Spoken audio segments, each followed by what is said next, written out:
बिस्मिल्लाहिर्रहमानिर्रहीम। अस्सलाम वालेकुम डियर स्टूडेंट्स, उम्मीद करता हूँ कि आप लोग सभी बखैर वफ़ियत होंगे। तो आज की इस वीडियो के अंदर हम लोग 10th बायोलॉजी के चैप्टर नंबर 1 इंसान का डाइजेस्टिव सिस्टम, इस चैप्टर की एक्सरसाइज में से इसके इंकशाफी सवालात मुकम्मल करेंगे।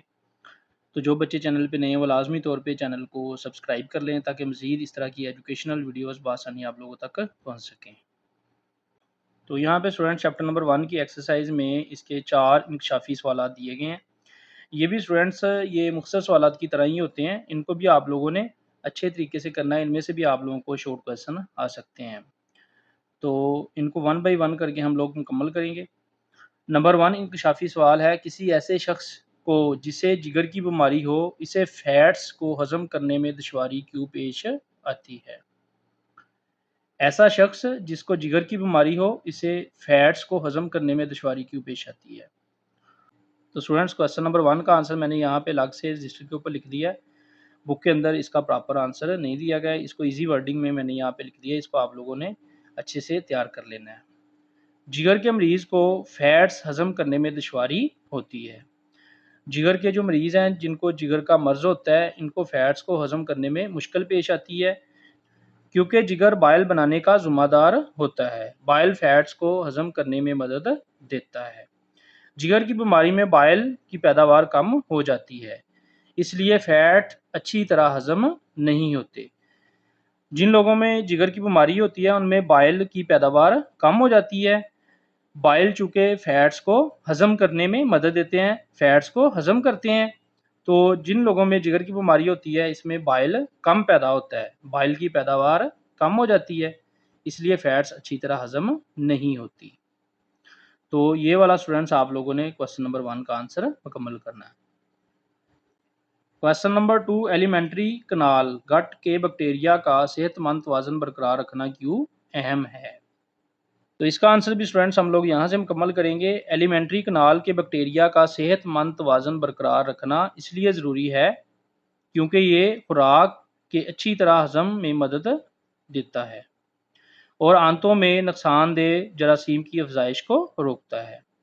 एलिमेंट्री कनाल के बैक्टीरिया का सेहतमंद तवाज़ुन बरकरार रखना इसलिए ज़रूरी है कि ये खुराक को अच्छी तरह हज़म करने में मदद देते हैं और आंतों में नुकसानदेह बैक्टीरिया या नुकसानदेह जरासीम की अफजाइश यानी नुकसानदेह जरासीम की पैदाइश को रोकते हैं, इनकी अफजाइश को रोकते हैं।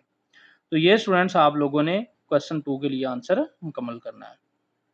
क्वेश्चन नंबर 3, कार्डियक स्फिंक्टर में खराबी तेजाबी मवाद के मैदे से वापसी बहाव का सबब कैसे बन सकती है? तो इसका आंसर स्टूडेंट्स आप लोग यहाँ से मुकम्मल करेंगे। कार्डियक स्फिंक्टर एक मस्कुलर रिंग है जो खुराक की नाली और मैदे के जंक्शन पर मौजूद होता है। खुराक वाली नाली और मैदे का जंक्शन, जिस जगह पे खुराक वाली नाली और मैदे का जोड़ होता है ना, उस जगह पे ये मौजूद होता है। इसका काम खुराक और मैदे के एसिड को वापस खुराक की नाली में जाने से रोकना है। यानी जो मैदे के अंदर एसिड पैदा होता है, इसको खुराक वाली नाली के अंदर जाने से रोकना होता है। अगर ये ठीक से बंद ना हो या ख़राब हो जाए, अगर ये वाल्व जो है कार्डियक स्फिंक्टर अगर ये ख़राब हो जाए या सही से काम ना करे, तो HCl हाइड्रोक्लोरिक एसिड जो मैदे के अंदर पैदा होता है, बनता है, खुराक की नाली में आ जाता है, जिससे जलन पैदा होती है, जिसे एसिड रिफ्लेक्स कहा जाता है। तो ये वाला स्टूडेंट्स आप लोगों ने आंसर क्वेश्चन नंबर 3 के लिए मुकम्मल करना है। क्वेश्चन नंबर 4, बाइल को खारिज होने से पहले बाल ग्लैडर में ज़ख़ीरा करना क्यों ज़रूरी है? क्वेश्चन 4 का आंसर स्टूडेंट्स आप लोग यहाँ से मुकम्मल करेंगे। गाल ब्लैडर बाइल को ज़ख़ीरा करने का काम करता है। ये बाइल जो है ना, जिगर बाइल पैदा करता है, तो बाइल बाल ग्लैडर के अंदर ज़ख़ीरा होता है। बाल ग्लैडर बाइल को ज़ख़ीरा करने का काम करता है ताकि इसे गाढ़ा किया जा सके, इसे गाढ़ा किया जा सके और ज़रूरत के वक़्त ज़्यादा मकदार में खारिज किया जा सके, ख़ास तौर पर जब कायम स्मॉल इंटेस्टाइन में दाखिल होता है। ये मैदे के एसिडिक कायम को फौरी तौर पर गैर मौसर करने और फैट्स के मौसर तौर पर हज़म करने में मदद देता है। ये स्टूडेंट्स मैदे के अंदर जो तेज़ाबियत पैदा होती है, तेज़ाब पैदा होता है कायम के अंदर, इसको फौरी तौर पे ख़त्म करता है, गैर मौसर करता है, इसके नुकसानदेह असरात जो है उनको ख़त्म करता है। और फैट्स के मौसर तौर पर फैट्स को बेहतर तौर पे हज़म करने में मदद देता है।